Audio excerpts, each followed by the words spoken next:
Good morning friends, मैं गजेंद्र कुमार आज आप सभी लोगों का स्वागत करता हूँ हमारे यूट्यूब चैनल में। ओके फ्रेंड्स, तो आज हमारा टॉपिक रहेगा ivy therapy, intravenous therapy. Ivy therapy है वो इम्पोर्टेंट टॉपिक है हमारे नर्सिंग की तरफ से।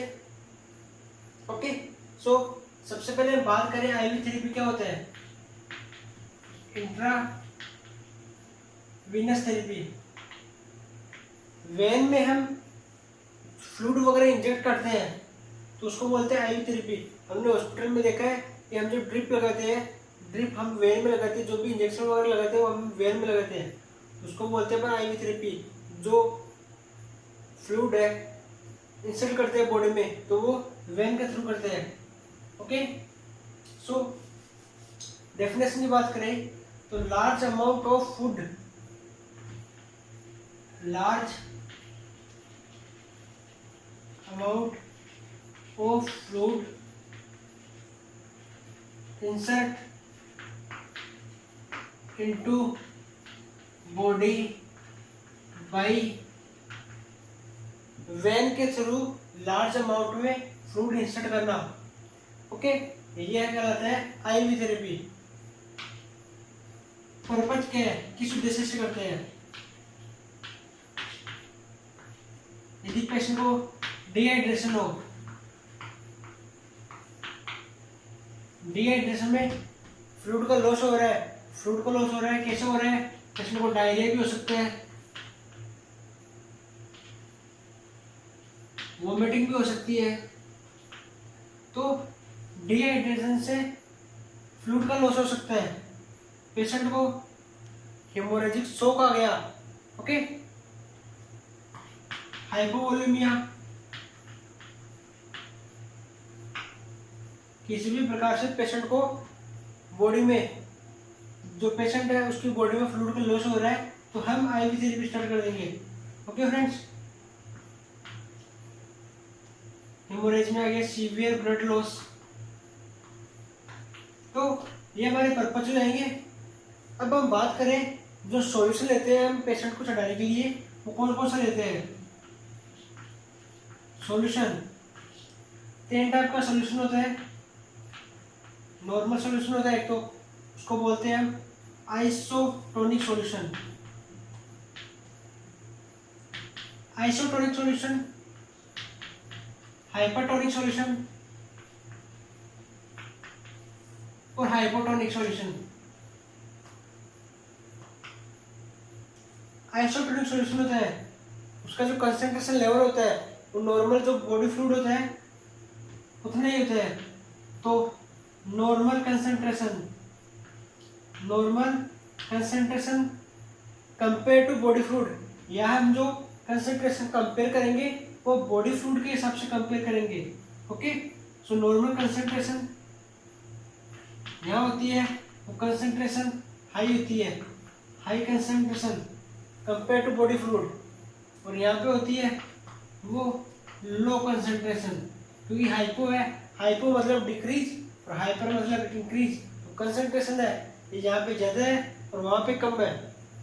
अब हम बात करें यदि कंसंट्रेशन ज़्यादा है तो क्या होगा। फ्लूइड है,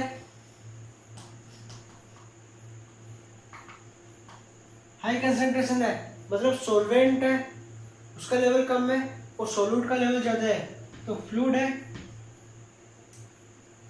वो जाएगा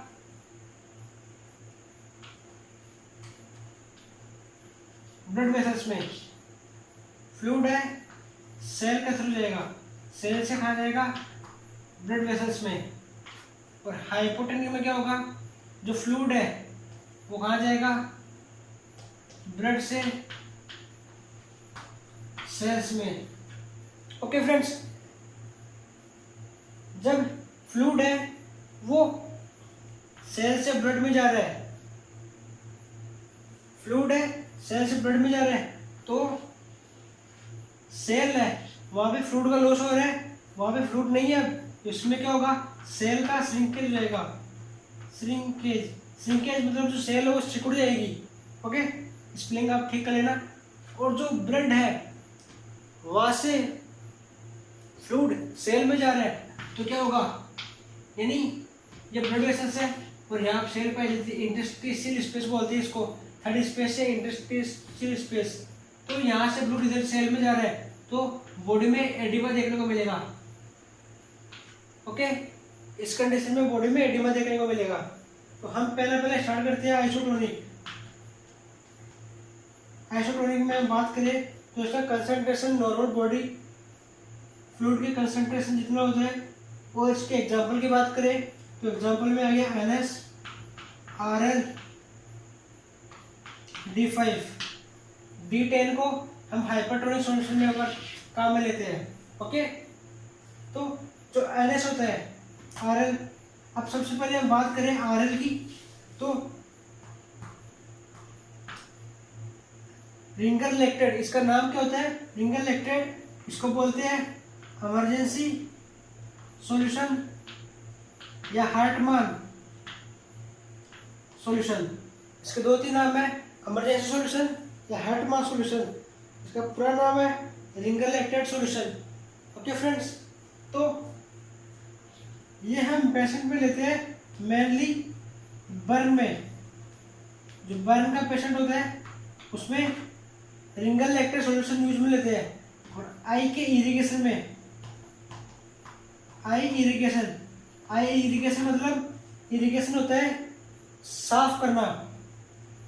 जैसे वाउंड इरिगेशन होता है, वहां से वाउंड को साफ कर दिया, ठीक है। जैसे आई इरिगेशन, आई को वॉश करना, जो आरएल है उससे आई को वॉश किया जाता है, ठीक है। ये इसका यूज हो गया। यदि कॉन्ट्रा इंडिकेट की बात करें तो ये जो रीनल फेलियर के पेशेंट होते हैं, रीनल फेलियर वहाँ पे यूज में नहीं दिया जाता। मैंने रीनल फेलियर में आपको बताया था कि हाइपरकैलेमिया होता है और इसमें पोटेशियम होता है। रिंगर आरएल में पोटेशियम होता है। यदि रीनल फेलियर के पेशेंट को अपन पोटेशियम ओढ़ देंगे तो उसमें पोटेशियम की टॉक्सिसिटी हो जाएगी। उसमें पहले ही हाइपरकैलेमिया था। ओके, फिर कार्डिक जो एसटी सेगमेंट है वो एलिवेंट हो रहा था। इसी चीज की बात करें तो इसमें जो एसटी सेगमेंट है वो एलिवेंट हो जाता है हाइपरकैलेमिया में, ठीक है। तो इसमें ये कॉन्ट्रा इंडिकेटेड है आरएल। इसको बोला emergency solution, Ringer lactate Hartmann solution burn के पेशेंट में काम में रहते हैं। यदि बर्न के पेशेंट की बात करें तो यहाँ पे विटामिन डी है वो नहीं बढ़ेगा। विटामिन डी क्यों नहीं बढ़ेगा? क्योंकि यहाँ पे स्किन है, स्किन का जो लेयर है, स्किन की लेयर है वो बर्न हो चुकी है, तो यूवी रेज है, वहां से विटामिन डी का फॉर्मेशन नहीं हो पाएगा। ओके, अब हम बात करें एनएस की। हमने रिंगर लैक्टेट की बात कर ली, अब हम बात करेंगे एनएस की। एनएस क्या होता है? एनएस नॉर्मल सलाइन, ओके, और हम इसे यूज ले सकते हैं डिहाइड्रेशन वगैरह में। हाइपोवोलेमिक शॉक हो रहा है तो उसमें ले सकते हैं, ओके। और जो भी डायबिटीज के पेशेंट है, डायबिटीज के पेशेंट में ये ले सकते हैं। इसकी कॉन्ट्रा इंडिकेटेड की बात करें तो कॉन्ट्रा इंडिकेट होगा हाइपरटेंशन में, क्योंकि हाइपरटेंशन में जो फ्लूइड है बॉडी में, फ्लूइड का लेवल वैसे बढ़ा हुआ होता है, तो ये उठ देंगे तो बीपी वैसे ही बढ़ी हुई है और बढ़ जाएगी। और हम बात करें कंजेस्टिव हार्ट फेलियर, यहाँ भी एडिमा की कंडीशन होती है बॉडी में, और बॉडी में एडिमा है और हम फ्लूइड ओढ़ देंगे तो पेशेंट को दिक्कत हो सकती है। और ओके, इसके बाद में हम बात करें नेक्स्ट की,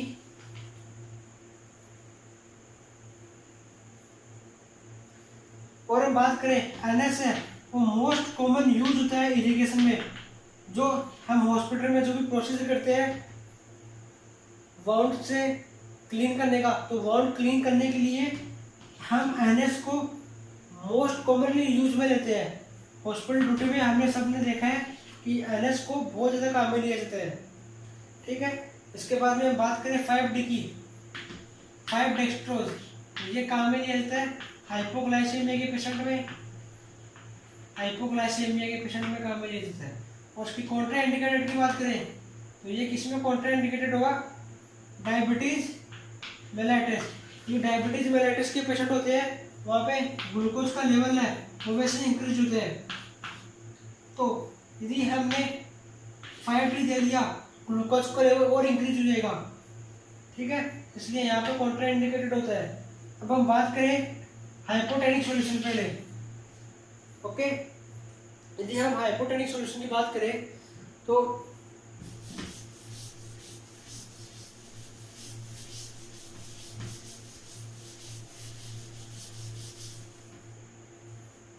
हाइपोटेनिक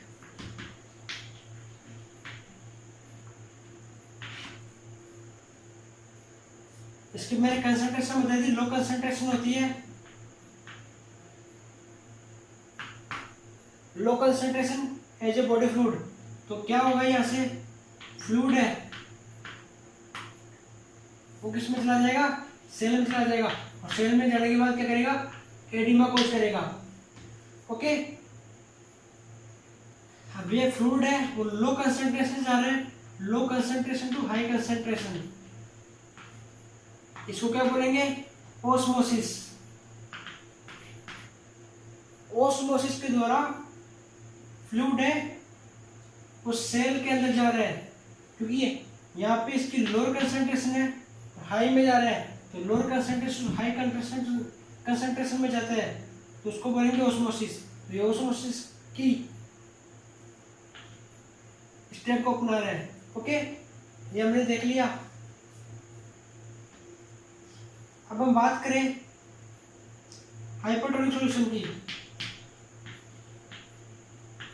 हाइपरटोनिक सॉल्यूशन, हाइपरटोनिक सॉल्यूशन की बात करें तो इसमें मैंने बताया था कि सेल है वो श्रिंकेज हो जाएगी, क्योंकि सेल से जो फ्लूइड है वो ब्लड वेसल्स में चला जाएगा, तो सेल से वो श्रिंकेज हो जाएगी। और इसके साइड की बात करें तो मोस्ट कॉमन साइड होती है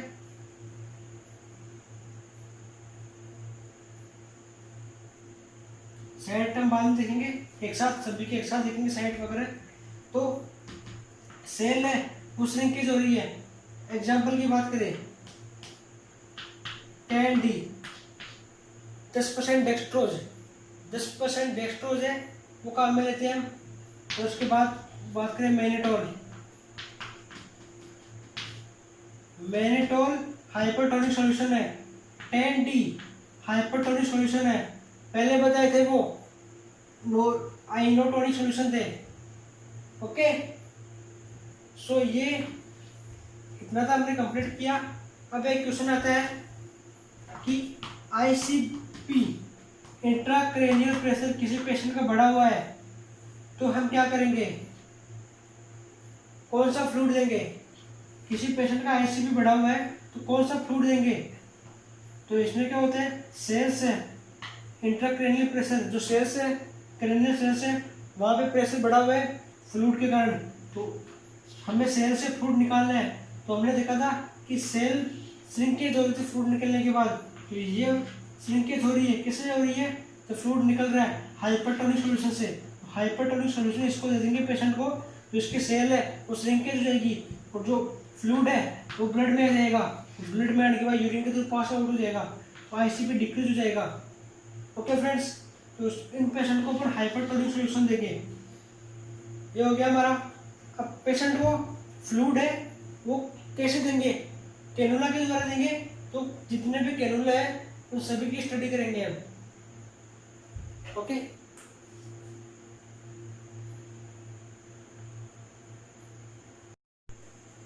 तो फ्रेंड्स IV थेरेपी में हमारा कैनुला चल रहा है। कैनुला के बारे में हम देखेंगे, क्योंकि जो भी फ्लूइड वगैरह है हमें पेशेंट को इंसर्ट करना है वो हम कैनुला के थ्रू इंसर्ट करेंगे। तो ये जितने भी 7 प्रकार के कैनुला है वो हम आपको याद करवा देंगे अभी। तो हमारे एरिया में क्या हुआ, एक शादीशुदा औरत और उसका हस्बैंड दोनों बैठे थे, ठीक है। तो एक जो औरत थी उसका नाम था पिंकी, गांव की औरतों का नाम था पिंकी था। जो औरत बैठी थी शादीशुदा उसका नाम पिंकी था। और एक जो अंग्रेज थी, वाइट कलर की होती है अंग्रेज वगैरह, तो वो आई थी। वो जो उसका हस्बैंड था वो उस अंग्रेज को देखने लग गया, जो व्हाइट कलर की अंग्रेज थी उसको देखने लग गया और अपना काम नहीं कर रहा था, उसकी ओर ध्यान देने लग गया था। तो उसकी वाइफ ने बोला कि ओ जी वाइट गई, जो इंग्लैंड थी, जो इंग्लैंड की लड़की थी वो गई, ओ जी वाइट गई। ओके, अब पिंकी बोल रही है तो ओ जी वाइट गई, पिंकी बोली ये काम था उनका, वो पूरा करो। क्या था? ओ जी वाइट गई, वाइट गई, ओ जी वाइट गई। कौन बोली? पिंकी बोली। पिंकी बोली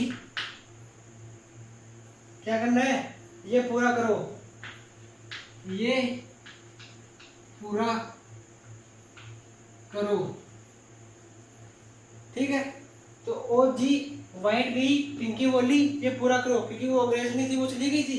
तो ओ जी वाइट गई, पिंकी बोली ये पूरा करो। इसको हम शामिल नहीं करेंगे यहाँ पे। ओ से ऑरेंज, जी से ग्रीन, वाइट गई, ओ जी वाइट गई, ओ जी वाइट गई, पिंकी बोली ये पूरा करो। करो को हम ऐड नहीं करेंगे, तो ये हमने ट्रिक के थ्रू बहुत इजीली याद कर लिया। हम गोल्स की बात करें तो 14 गोल से स्टार्ट होते हैं। कितने गोल से स्टार्ट होते हैं? 14 गोल से स्टार्ट होते हैं। एक बार आप देख लो इनको।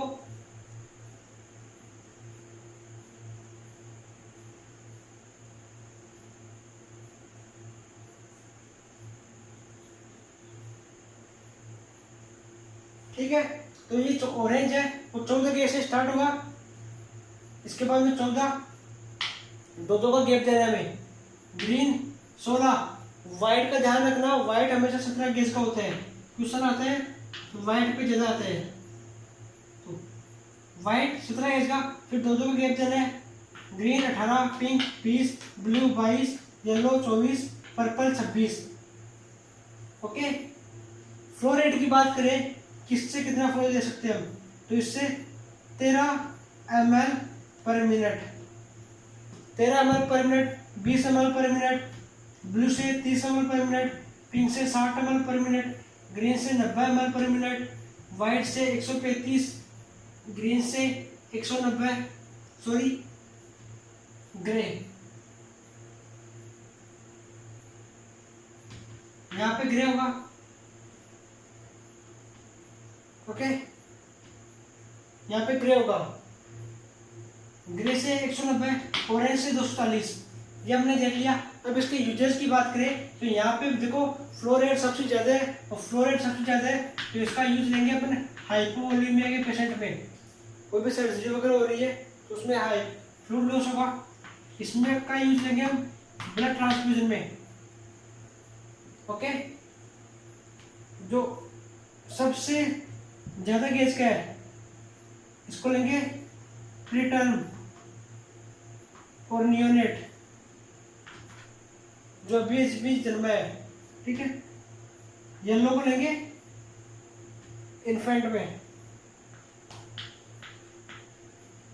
1 साल तक के बच्चों में येलो को काम में लेंगे। ब्लू में, तो ब्लू है वो लेंगे हम नॉर्मली जो ओल्ड एज पीपल है, सॉरी नॉर्मली जो ओल्ड एज पीपल है ये लेंगे यहाँ पे 12 ईयर से ऊपर। और ओल्ड एज में लेंगे हम ब्लू कलर का। पिंक लेंगे 12 कलर से, 12 ईयर से ऊपर पिंक। ठीक है, अब इनकी बात करें तो इनमें जैसे जैसे गेज है वो बढ़ रहा है, 14 गेज 16 गेज, जिसका गेज सबसे ज्यादा होगा उसका फ्लो रेट है, फ्लो रेट वो डिक्रीज होगा। जिसका गेज ज्यादा उसका फ्लो रेट डिक्रीज, इसका डायमीटर इंक्रीज होगा उसका फ्लो रेट इंक्रीज होगा। ये कोई पाइप है इसका डायमीटर इंक्रीज है, इसका फ्लो रेट भी इंक्रीज होगा। ये पाइप है इसका डायमीटर कम है तो इसका फ्लो रेट भी कम होगा। ओके, जिसका गेज ज्यादा इंक्रीज, गेज बढ़ रहा है फ्लो रेट कम हो रहा है। ओके, इतना ध्यान रखना है। ठीक है फ्रेंड्स, तो ये बात देख लीजिए आप।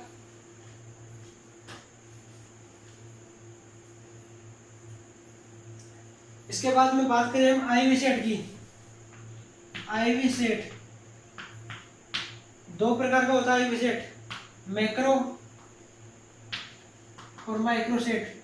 मैक्रो में छोटा, तो इस आईवी सेट से 15 ड्रॉप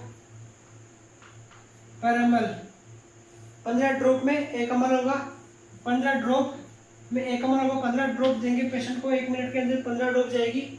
और माइक्रो की बात करें तो इसमें 60 ड्रॉप 1 मिनट के अंदर जा सकती है। ओके, ये नॉर्मली हम चिल्ड्रंस में काम में लेते हैं, एडल्ट में काम में लेंगे। अब हम साइड की बात करें कि कौन कौन सी साइड पे कैनुला है वो हमें लगाना है, तो बात करते हैं हम साइड की।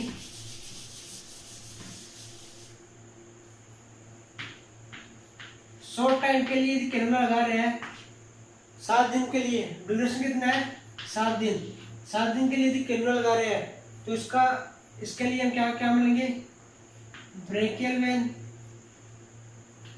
रेडियल वेन, सिफेलिक वेन, इन तीनों वेनों से हम कैनुला पुट करेंगे, कैनुला को इंसर्ट करेंगे और आईवी थेरेपी स्टार्ट कर देंगे। ओके, तो आपको स्क्रीन पे पता भी चल गया होगा कि ब्रेकियल वेन कहाँ होती है, रेडियल वेन कहाँ होती है, सिफेलिक वेन कहाँ होती है शॉर्ट टाइम के लिए। अब हम बात करें मिड टाइम के लिए, थोड़े दिनों के लिए, मिड टाइम 28 डेज के लमसम, पहला 7 दिन था, ये 7 दिन से 28 डेज, और 28 डेज के लिए हम काम में लेंगे नेक की वेन, जुगुलार वेन और सबक्लेवियन वेन। जुगुलार वेन और सबक्लेवियन वेन ये दोनों काम में लेंगे हम, ठीक है। तो जुगुलार वेन ये भी नेक में होती है, सबक्लेवियन वेन ये भी नेक में होती है।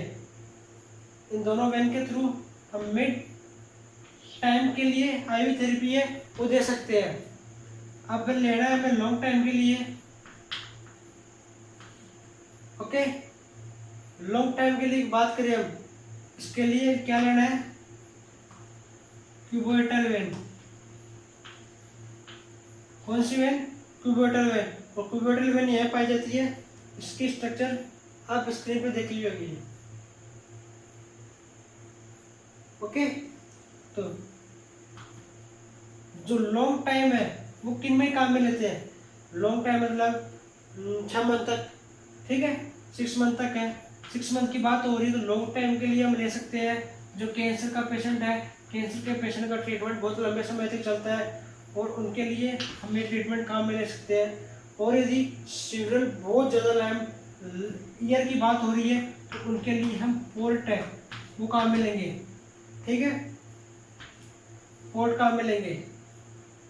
और जो कैनुला ले रहे हैं वो, जैसे यहाँ बड़ा कैनुला ले रहे हैं मिड डेक के लिए, मिड टर्म के लिए, तो कैनुला है वो 2 दिन से साफ करवाना चाहिए, उसको क्लीन करवाना चाहिए कैनुला को, ठीक है।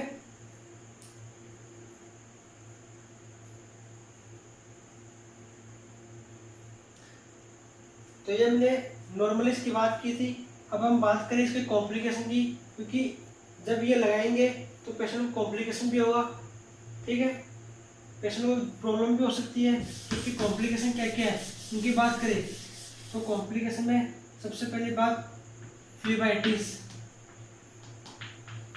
यदि पेशेंट को कैनुला एक जगह लगा हुआ है और हम उसी में आईवी वगैरह इंसर्ट कर रहे हैं, कैनुला चेंज नहीं किया हमने, तो फ्लीबाइटिस हो सकता है पेशेंट को, उसकी क्लीनिंग नहीं की, एक साइड पे लगा दी तो फ्लीबाइटिस, इन्फ्लेमेशन ऑफ वेन,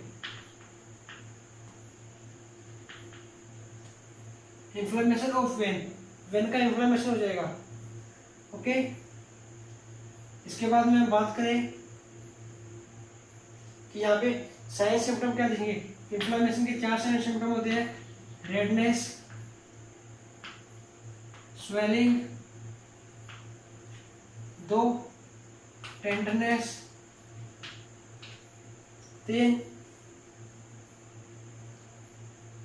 और पेन। ये। इसके बाद में बात करें पल्मोनरी एम्बोलिज्म, क्योंकि कैनुला को इंसर्ट कर रहे हैं उस टाइम पे एयर पुश हो सकती है, तो एयर का जो एम्बोलिज्म है वो बन सकता है, एयर एम्बोलिज्म हो सकते हैं। इसको क्या बोल सकते हैं? Air embolism. एयर एम्बोलिज्म बन रहा है, ये बन सकता है, मे भी हो सकता है। ओके, तो इसके लिए पेशेंट को हम लेटरल साइड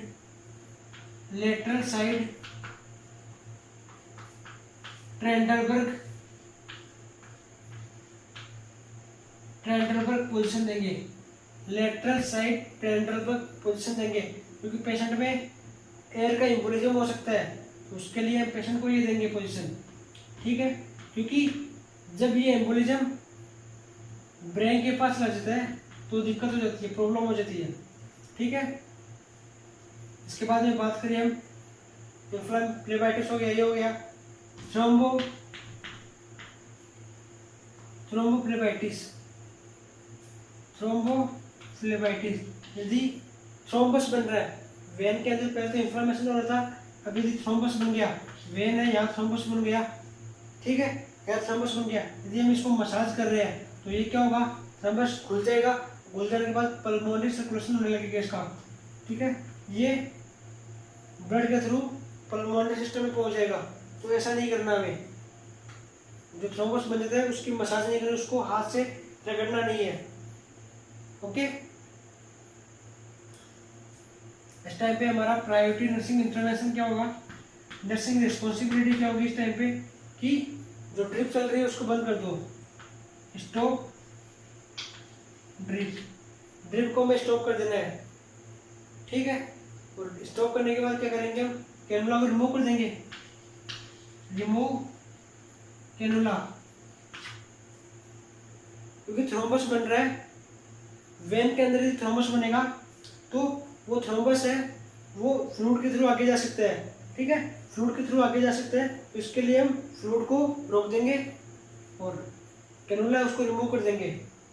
इसके बाद इनफिल्ट्रेशन, एक है हमारे पास इनफिल्ट्रेशन में क्या होगा कि ये लीकेज, फिल्ट्रेशन मतलब जो फ्लूइड है हम पेशेंट को दे रहे हैं वो 2-4 दिन बाद लीकेज हो सकता है, फ्लूइड लीकेज। जैसे कैनुला लगाया आपने, सॉरी पेशेंट को कैनुला लगा दिया और कैनुला यहाँ पे स्कीम में लगा दिया, और थोड़े दिनों बाद क्या होगा? यहाँ से फ्लूइड है वो लीकेज होने की पॉसिबिलिटी हो सकती है। ये इसकी कॉम्प्लिकेशन हो गया, फ्लेबाइटिस हो गया, एयर एम्बोलिज्म हो गया, इनफिल्ट्रेशन मतलब फ्लूइड का लीकेज हो सकता है, थ्रोम्बोल फ्लेबाइटिस। ओके फ्रेंड्स, तो ये हमने आईवी थेरेपी के बारे में कंप्लीट स्टडी कर ली है। Hope you like the video, then subscribe the channel, okay, share the video. Channel आपको सभी को सब्सक्राइब करना है ताकि हमारा जो नेक्स्ट वीडियो है जो कल अपलोड होगा उसका नोटिफिकेशन आपके पास तुरंत आ जाए। Okay friends, best of the luck.